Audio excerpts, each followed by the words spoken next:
Steve McKean, la vie et la mort d'une légende d'Hollywood. Stephen McKean, de son vrai nom Terrence Stephen McKean. Avant de devenir l'icône rebelle du cinéma, avant d'incarner le charisme brut sur grand écran, il était juste un gamin au destin incertain. Steve McKean, c'est une histoire de survie, de succès, mais aussi de tragédie. Son regard perçant, son attitude désinvolte, son goût pour l'adrénaline. Il n'était pas seulement un acteur, il était un phénomène.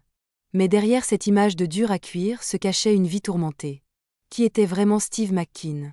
Quelle blessure cachait-il sous son allure de bad boy? Accrochez-vous, car voici l'histoire d'un homme devenu immortel. Steve McKean voit le jour le 24 mars 1930 à Beech Grove, dans l'Indiana. Sa mère, Julia Ann, est alcoolique. Son père, William, un pilote acrobatique, l'abandonne alors qu'il n'a que quelques mois. Son enfance est marquée par l'instabilité et la violence.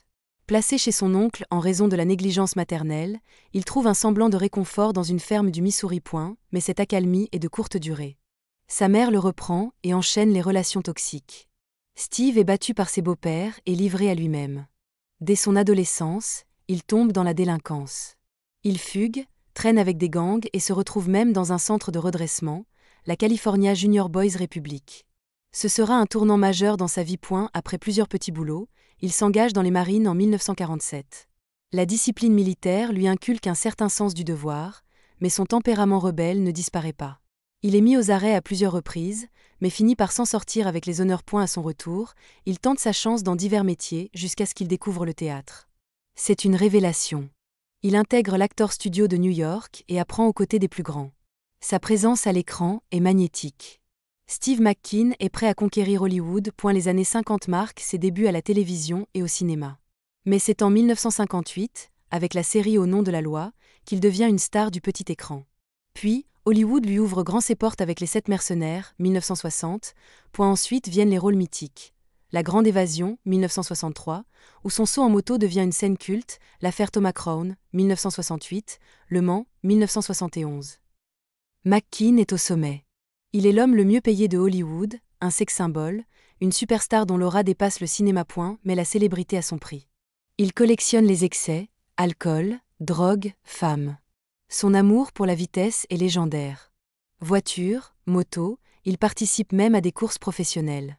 Il vit à 100 à l'heure, incapable de ralentir. Elle se marie 3 fois. D'abord avec Neil Adams, puis avec Ali MacGraw, et enfin avec Barbara Minty. Ses relations sont souvent tumultueuses, marquées par la jalousie et la possessivité. Dans les années 70, son comportement devient de plus en plus erratique. Il refuse des rôles majeurs, comme celui de Apocalypse Now ou French Connection. Sa carrière ralentit, et sa santé aussi. En 1979, le diagnostic tombe. Il est atteint d'un mésothéliome, un cancer rare lié à l'exposition à l'amiante. Il se bat, explore des traitements expérimentaux, mais la maladie gagne du terrain. Le 7 novembre 1980, Steve McKean s'éteint au Mexique. Il n'a que 50 ans. 40 ans après sa mort, son influence est toujours omniprésente. Son style, son charisme, son attitude rebelle continuent d'inspirer. Son amour pour les courses a laissé une empreinte indélébile dans le monde automobile. Et son cinéma demeure intemporel. Mais saviez-vous que McKean était aussi un passionné de mécanique rare? Il possédait une collection impressionnante de voitures et de motos, dont certaines sont aujourd'hui des pièces de musée. Derrière le personnage public se cachait aussi un homme en quête de spiritualité. Vers la fin de sa vie, il s'est rapproché de la religion, cherchant des réponses à ses tourments intérieurs. Steve McKean a marqué Hollywood à jamais, mais il a aussi influencé la mode. Son style décontracté, blouson en cuir, lunettes aviator et jeans, reste une référence intemporelle. Que dire de son impact sur le cinéma? Son jeu minimaliste et authentique a ouvert la voie à une nouvelle génération d'acteurs, de Daniel Craig à Brad Pitt. Steve McKean, c'est plus qu'un acteur. C'est un mythe, une icône qui continue de fasciner. Derrière son regard de dur, il cachait des blessures profondes, une peur de l'abandon et une soif de liberté absolue. Et vous, quel est votre film préféré de Steve McKean?